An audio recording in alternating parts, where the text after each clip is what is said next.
OPS உடைய வலது கைக்கு ஆப்பு வைத்த அமலாக்கத்துறை. நண்பர்களே, அதிமுக தொண்டர்களாக இருந்தீங்க அப்படின்னா இந்த வீடியோக்கு லைக் பண்ணிருங்க. அப்படி நம்ம சேனலை சப்ஸ்கிரைப் பண்ணாம இருந்தால் சப்ஸ்கிரைப் பண்ணிட்டு அப்புறம் வீடியோ பாருங்க. அனைத்து இந்திய அண்ணா திராவிட முன்னேற்ற கழகம், அதாவது அதிமுக அப்படின்னு சொல்லக்கூடிய மாபெரும் இயக்கத்திலே ஒரு சில நபர்கள் செய்யக்கூடிய தவறுகள் பார்த்தீங்கன்னா மிகப்பெரிய அளவிலே பேசப்பட்டு, அப்படித்தான் தற்போது ஓபிஎஸ் வெளியேற்றப்பட்டிருக்கிறார். ஓபிஎஸ்ஐ நம்பி வெளியே போய் தற்போது நடு தெருவிலே நிற்கிறார் ஓபிஎஸ் உடைய வலது கையாக செயல்பட்ட வைத்தியலிங்கம் அவர்கள்.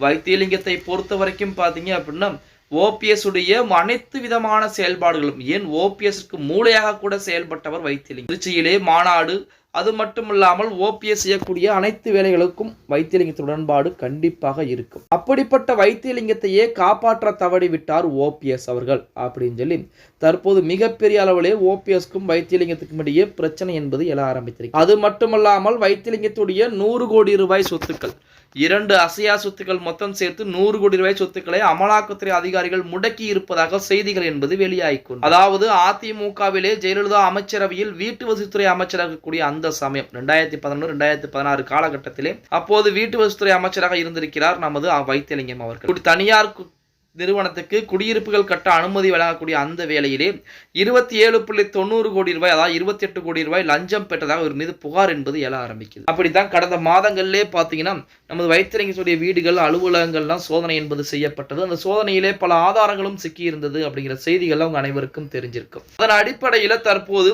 100 கோடி ரூபாய் மதிப்புடைய 2 சொத்துக்களை அமலாக்கத்துறை அதிகாரிகள் முடக்கி இருக்கிறார்களாம். இதன் காரணமாக பார்த்தீங்கன்னா வைத்தியலிங்கம் என்ன செய்வது ஏது செய்வது அப்படின்னு தெரியாமல் தற்போது புலம்பிக் கொண்டிருக்கிறார் அப்படிங்கிற செய்திகள் எல்லாம் வெளியாகி கொண்டிருக்கிறது. அதாவது வைத்தியலிங்கத்தை பொறுத்த வரைக்கும் ஓபிஎஸ்ஐ நம்பி வந்தது நாம் செய்த மிகப்பெரிய தவறு.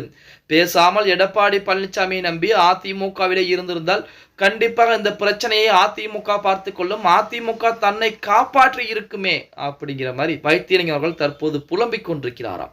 இப்பொழுது புலம்பி என்ன செய்வது? எடப்பாடி பழனிசாமிக்கு எதிராக ஏகப்பட்ட வேலைப்பாடுகளை பார்த்தவர் தான் நமது ஓபிஎஸ் அவர்களும் நமது வைத்தியலிங்கம் அவர்கள். தற்போது வைத்தியலிங்கத்துடைய 100 கோடி ரூபாய் சொத்துக்கள் என்பது முடக்கப்பட்டிருப்பது பார்த்தீங்கன்னா அடுத்து என்ன செய்வது? பாஜகவுடைய காலில் விழலாமா அப்படின்னு பார்த்தா ஓபிஎஸ்ஐ பாஜக ஓரம் கட்ட ஆரம்பித்து விட்டு, இப்படிப்பட்ட ஒரு சூழ்நிலையில் தான் தற்போது வைத்தியலிங்கம் அவர்கள் அடுத்து என்ன செய்வது அப்படின்னு சொல்லி ஆலோசனைகள் மேற்கொண்டிருப்பதாக செய்திகள் என்பது வெளியாகி கொண்டிருக்கிறது. ஓகே கைஸ், வீடியோ பிடிச்சிருந்தா மறக்காம ஒரு லைக் பண்ணி விட்டுருங்க.